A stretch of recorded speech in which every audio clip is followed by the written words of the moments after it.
3, 2, 1, go.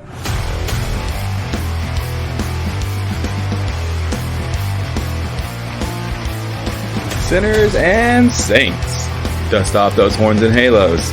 It's time for Alec After Dark.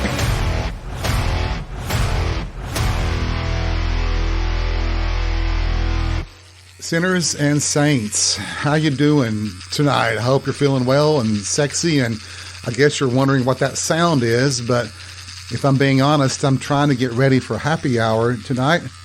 I'm trying to trim my nose hairs, and it is most unpleasant. Okay, enough of that for right now. Obviously, I need to hire a landscaper that has a weed eater. Maybe that would help get these freaking hairs out of there. They're stronger than corn stalks. Damn, it's awful. But it's so funny how I seem to be able to grow hair out of my nose, out of my ears, but not on my head. But go figure, right? That's the curse of being this hot, you know?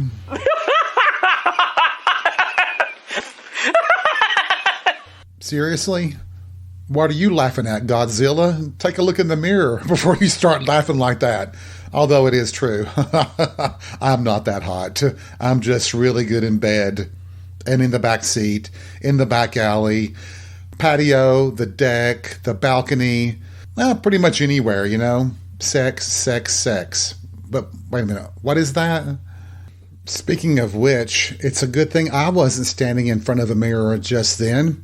From what I understand, if you're standing in front of a mirror and you say sex 3 times, Ted Cruz's asshole appears. Oh, God! And we sure as hell don't want that. But seriously, I bet I'm the only one you know who can be mistaken for Charlie Brown, Mr. Clean, or Uncle Fester at any given time. And from the way I looked this morning when I got out of bed, I was also mistaken for a great horned owl. It was because of my runaway eyebrows. I've sometimes wondered if I could just comb them up and back, it would give me a new hairline. Maybe that could be the new in thing. You think I could convince the fashion industry into adopting some sort of eyebrow hairdo? I don't know what that means, but go with it. You'd swear I was drinking already, but no, I've got to behave. Yes, I'm going to happy hour, but I don't think I'll be drinking so much. You know, just a couple of gallons. Nothing major. I mean, I need to be coherent tomorrow when I go to the grocery store to see the Mohawk Man. Maybe tomorrow will be the day that I have the balls to say hello and that I want to suck you bone dry. What? Yee-haw.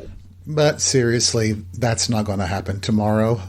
I'll just keep looking at him from afar as any regular scary stalker would, even though I'm not a stalker, you bitches. Don't even be assuming that. I'm just treating him like most straight men treat women. Just get over it and let me have a little bit of fun in my life before I turn into a bitter man that gets mad at everybody. Get off my lawn! Oh, sorry about that, everybody. My old man syndrome just kicked in for a second. Jesus Christ. What the fuck am I talking about tonight? I have no clue at this point. I think I'm just chilling like a villain for some reason, working my way through some of this extra stress that's made me crazy this week. I need to get to happy hour stat. Maybe the entire UT football team will show up to give me mouth-to-dick resuscitation. I can only hope. Oh, Jesus Christ. I need to get the show on the road, don't I? I need to put the car back between the ditches.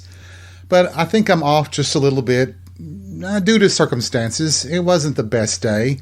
How often do you get cussed out by a poodle? I shih tzu not.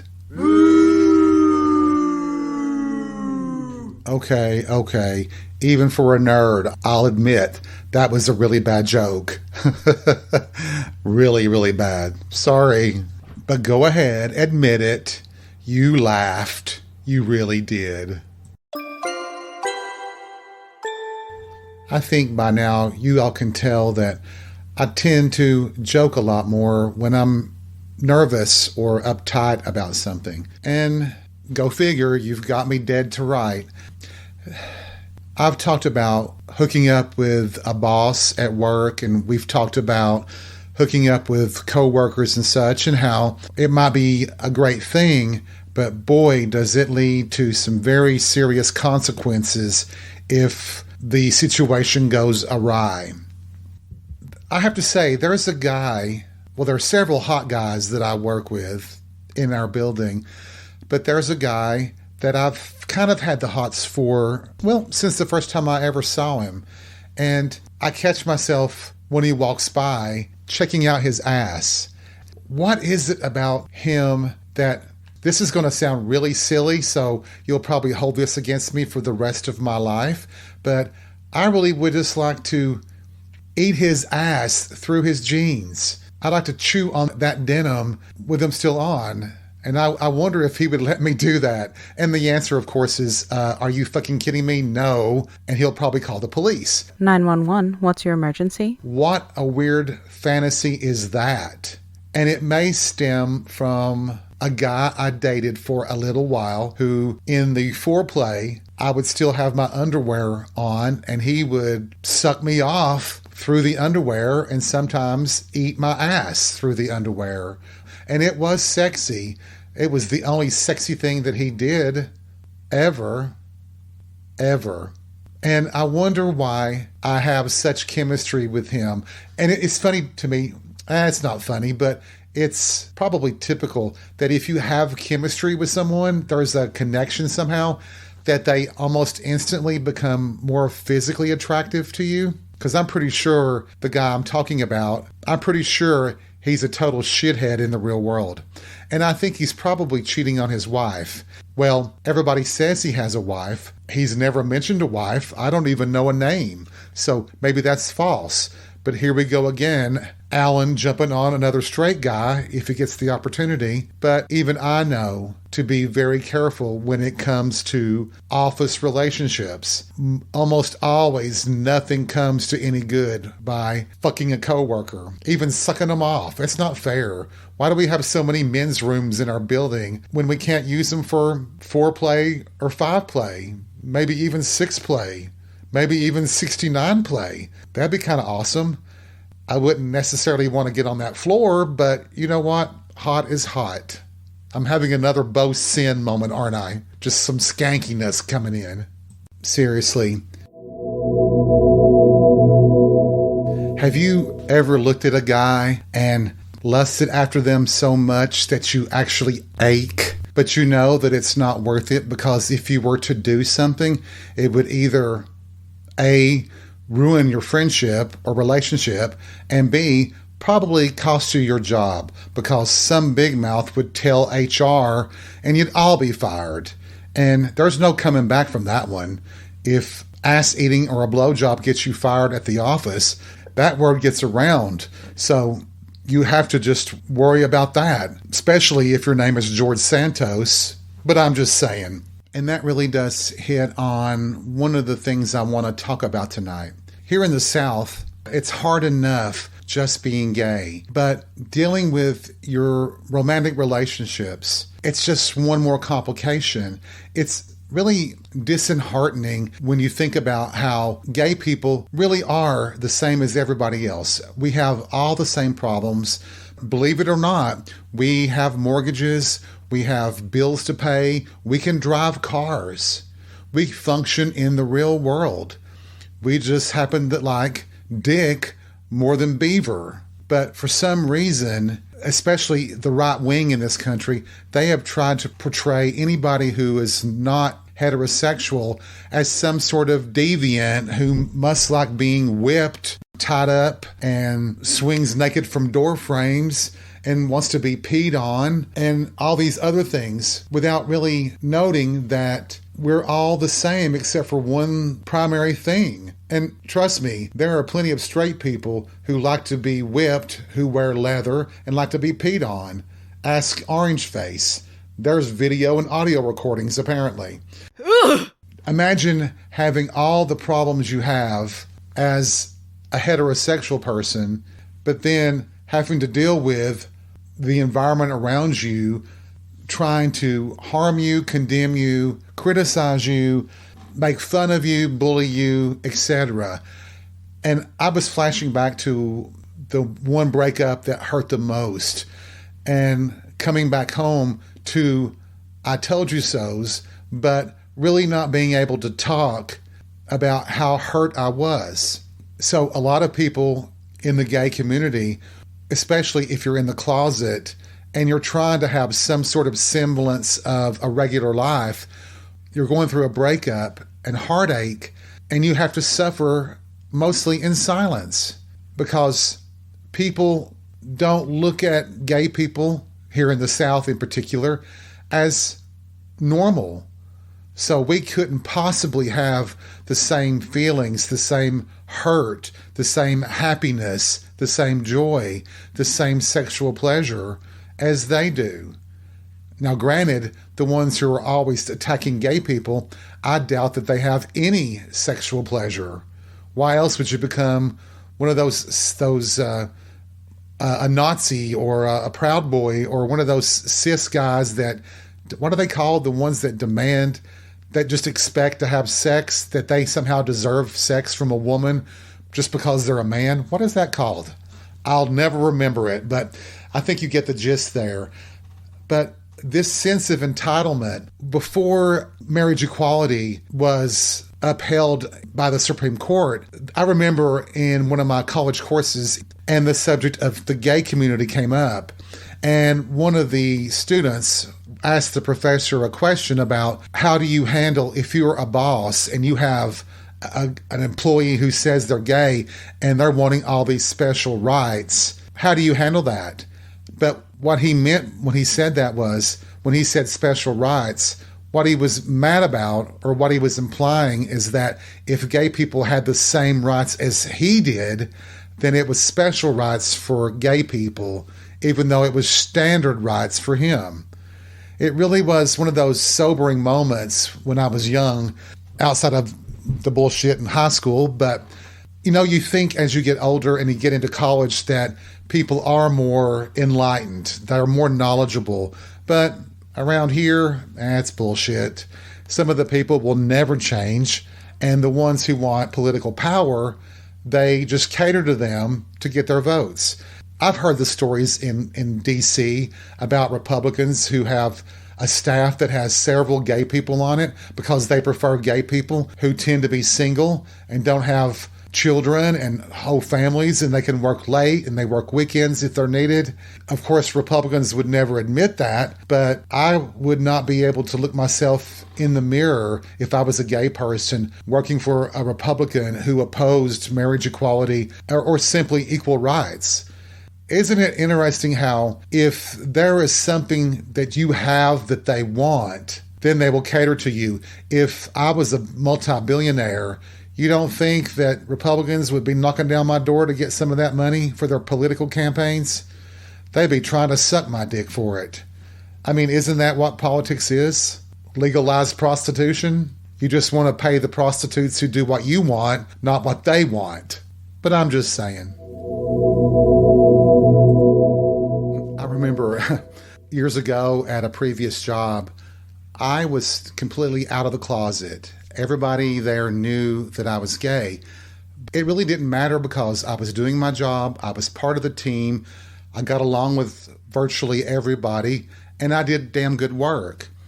And it's really interesting what happens when they seem to forget about you and your sexuality, when you're just one of the guys. And I remember one day, one of the sales reps who did a lot of work at that facility, and he was there several days a week, making sure that his products worked with our equipment. He came into my office and he grabbed my phone and he was talking to either his boss or a coworker at his company, another salesperson. And they were cutting up and I'm sitting there just working away, and he's laughing and he goes, "Yeah, that fucking queer." Then he hung up the phone and he left. I was just kind of sitting there looking at him as he walked out the door, and I'm like, what the fuck was that? What the fuck was that? And it wasn't 15 minutes later that my phone rings, and it's him. And he's like, "Alan, I believe I owe you an apology. And I'm like, what for? Well, I said something on that call and I didn't really mean it. I was just cutting up. So I hope you didn't take that personal. And I'm like, I didn't. I knew that you were talking about something specific, like a joke or something. So it's okay. And he said, well, good. And he hung up. And while you might be yelling at me for doing that, he never did it again. He was very conscious of his behavior around me. He did his best to put his best foot forward. I could have really reamed him out and swore at him and everything and yelled at him for being a bigot or something, but that wouldn't have worked in that case. Sometimes taking the high road does work, but don't get me wrong here. I think if you have to go on the low road, you go on the low road. You hit below the belt, you come out swinging, clawing, scratching, fighting, whatever it takes, depending upon the situation. That's not advice to you. That's advice to me. But you know, in the same breath, I hate it when people walk on eggshells around me. I don't expect any different treatment than anybody else gets. And most of my friends and most people that I know understand that, and we do. We fight, we argue, we get along, we laugh, we cry, we do everything like everybody else does. And I wonder what it's going to take to make these assholes in the world see that there's only one difference between us. I mean, it's like, do they really think that we go to S&M clubs every night? Do they think that we have these wild, crazy orgies and sex all the time and don't exist in a world where you have to work and you have to pay your bills? I mean, as I keep describing that decadent lifestyle that they believe that we have, the more intriguing it becomes, doesn't it? Jesus. I wish, well, one of my hopes is that we never go back to those days. I do think in this country, we have come a significantly long way in equal rights for gay people, for the entire community. And I don't want these younger generations to ever have to deal with what we dealt with.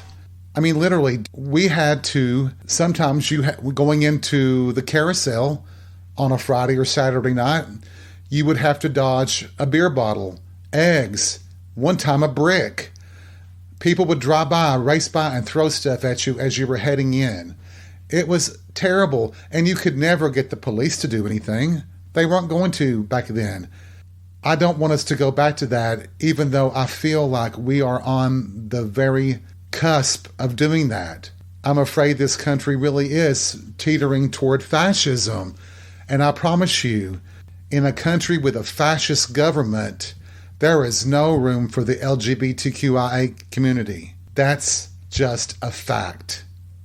They will always use us to demonize us in order to keep other people in line. As long as they can create boogeymen everywhere to make some people afraid, that's how they win. Until they can see that gay people aren't any different than anybody else. It's just that gay men like Peter and lesbian women like Beaver. I mean, it's not that complicated, really. And there's a bunch of things in between. And it should be all accepted and celebrated or just ignored. If it's not affecting your life directly, why do you have to worry about it at all? It is amazing how good your life can run when you mind your own business. And I've probably said that several times. I guess I'm at the preaching point of my drinking for the night, aren't I? Even though I really haven't had a drink. So it's almost time for happy hour. I'm excited. Oh, sorry, that was a sip of Diet Pepsi, not vodka. But I've got, well, hopefully my jeans will finish drying in the dryer, and I've got to jump in the shower too, and probably apologize right now for this most crazy random bullshit episode of Alan After Dark yet. Before I go tonight, let's imagine a different world. Let's picture the United States absent of any member of the LGBTQIA community.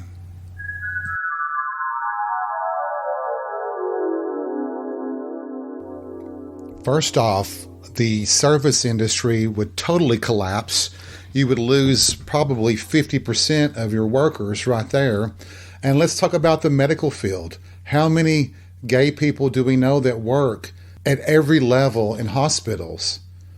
And let's not forget fashion and hair design. For God's sakes, can you imagine what people would look like without all of the gay men who handle hair and nails and fashion?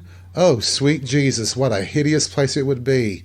Not to mention policemen and firemen, and even in the military now. There are so many gay people, members of the LGBTQIA community at every level. And if we were all gone, I mean, you're talking about the end of basically entertainment, fashion, style, service.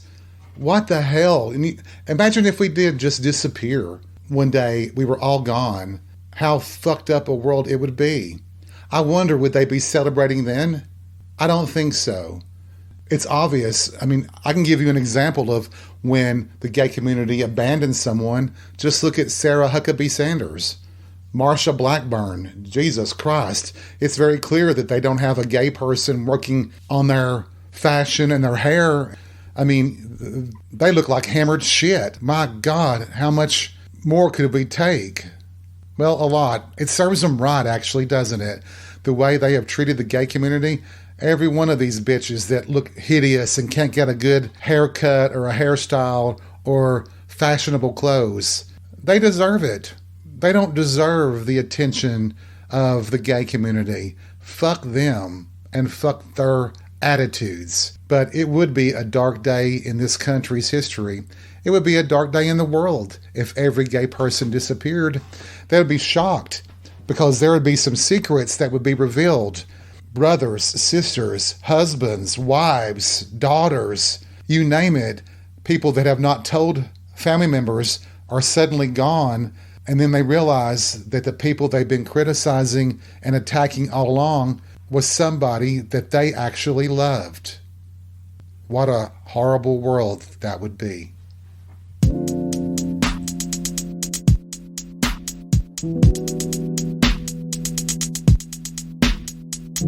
Thank you for joining me for the most random episode of Alan After Dark ever. I hope you've had fun. I hope you've been entertained. And I hope I've pushed a couple of buttons. Remember, take life by the balls and be real. We'll see you soon.